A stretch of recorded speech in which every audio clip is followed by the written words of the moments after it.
Good afternoon to all my favorite people. We are not going to be doing any 240 stuff today, but instead I will be showing kind of the most common thing on these Nissan Altimas with their power steering lines leaking. So today we have a new high pressure line here. This one fails a lot in these Altimas. Unfortunately, when we bought this Altima, everything looked good. I noticed that this was low. As you can see, it is now. And I was like, damn. I bet you anything I know exactly where it's leaking from. Now, what makes this whole process a pain in the ass actually is because I'm gonna show you guys roughly how it's put on, taken apart before we get into it. But the line kind of U-shapes upwards and goes down. So it's a pain in the ass to get in here.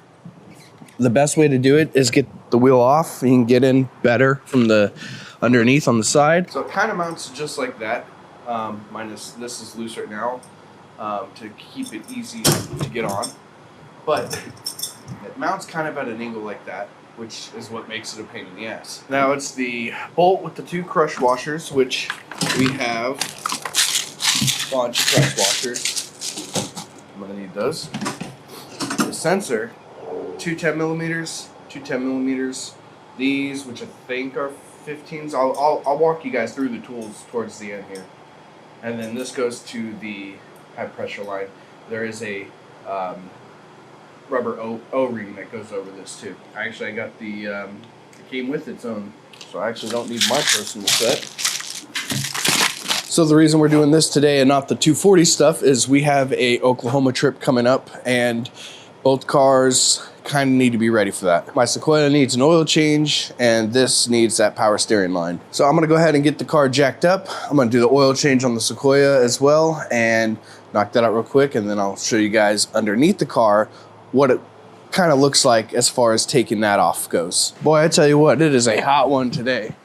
Solid like 90 degrees out, it feels like. Maybe hotter, I don't know.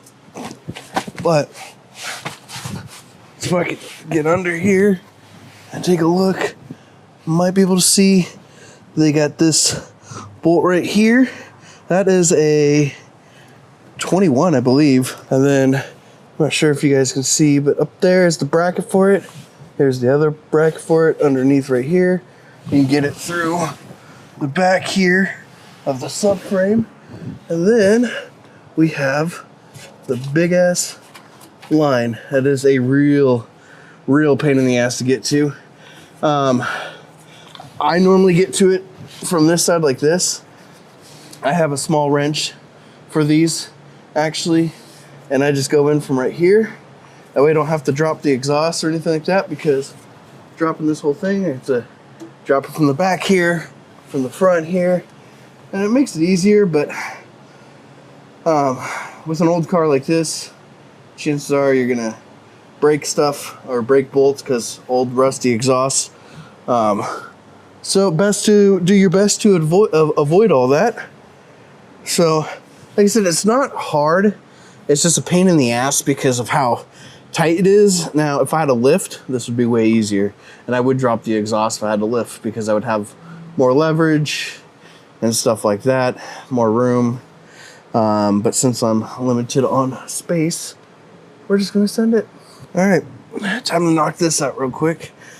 I'm gonna go ahead and put all my stuff down because it's very difficult to film, record, and do all this at the same time. I'm gonna get this off. Hopefully I can give you guys a better idea once I have it unbolted to show you a little bit better, but we'll see. Water's so fucking beautiful on a hot day. I got the big bolt off down here. It actually was a 24, so I was wrong. I thought it was a 21. It's 24. I'm trying to get the 10 mils off, which are actually easier to get from the top here on the side. If you just disconnect this hose right here, that goes to the intake. I'm pretty sure this is for the brake booster. But if you just disconnect that, you can move it up like this, and you can reach the two 10 millimeter bolts on the back. Get a small little ratcheting wrench, put it on the back there, get them off. That's what I'm gonna do right now before I move on to the bottom. All right, so here's a list of the tools that you're gonna need for this. Obviously a jack and jack stand. One, if you wanna do this on the ground. You can put both up, make it a little easier. You don't need an impact, but you will need a 22 and a breaker bar for that. 24mm socket, shorty, to get on to the big bolt for the high pressure line. Something to take clamps off of the hose, a little H5, a 10mm wrench, ratcheting wrench if is preferred, and then a 14mm wrench. Line wrench is preferred, but if you're careful with a regular open end wrench, you'll be alright. Okay, old one's out. Sweet. Yep, here's the leak right here. It always leaks right here on these. Gotta make it a mess. But right there it always leaks. And then that, it's all fucking soaked right there. Okay. Well, we'll get the new one in, and I probably won't film anything till after because my obviously super dirty. So I'm gonna clean and then carefully touch my recorder and my camera and stuff like that. You can see the little gasket on this. So when I put the new one on, what we're gonna do to make it easier to install and so it doesn't rip on us is we're gonna dab it with a little bit of oil. We're gonna lubricate this gasket.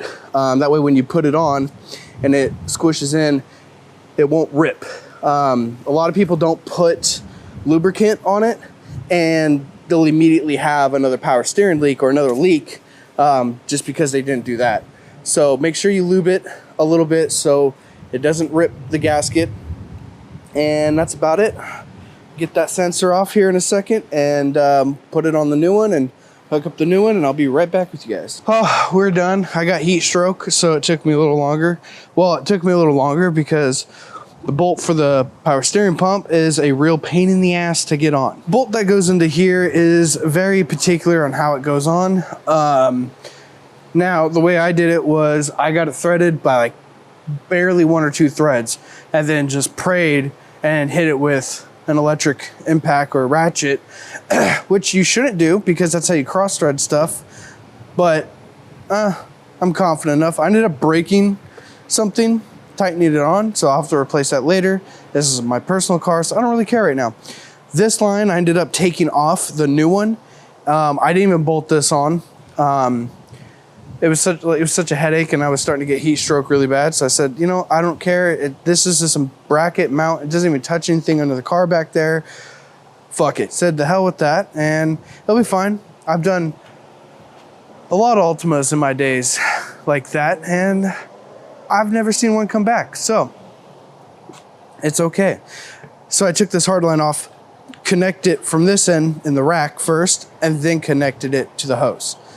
And she's all done and good to go, and hopefully this helps you guys. If you're doing it on the ground, word of advice, try to get it higher, try to get it on both sides. Ideally this is something that's better on a lift or like really high in the ground. It's not hard, but you need a lot of leverage, or I guess more so the leverage makes it easier. But anyways, I need to go relax, take some Tylenol and drink plenty of water because I have a pounding headache. So with that, I'll see you guys on the next video. Don't forget to like, comment, subscribe, share with your friends, and have a good rest of the day. Bye-bye.